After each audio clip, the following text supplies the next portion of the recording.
আমার কাছে rose day, hug day, promise day, kiss day, Valentine's day এসবের কোনো গুরুত্বই নাই। এর মানে এই না যে আমি আনরোমান্টিক, আমি খ্যাত।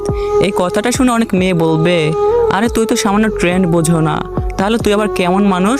তুই তো একটা আনরোমান্টিক, তুই একটা খ্যাত।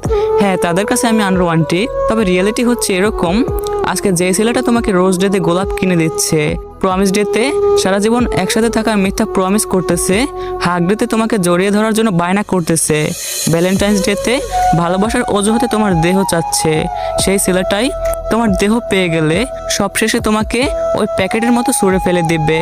হ্যাঁ, কথাগুলো শুনতে তিতে হতে পারে, তবে কথাগুলো একদমই বাস্তব। তুমি আমাকে খ্যাত বলতেছো, তাই না? হ্যাঁ, আমি খ্যাত, কারণ প্রমিস ডেতে অন্য ছেলেদের মতো আমি মিথ্যা প্রমিস করতে জানি না। ভালোবাসার জন্য কোনো প্রমিস ডে হয় না। রিলেশনে যাওয়ার পর থেকে প্রত্যেকটা দিনই প্রমিস ডে। দিন তারিখ ঠিক করে প্রমিস করার কোনো মানেই হয় না।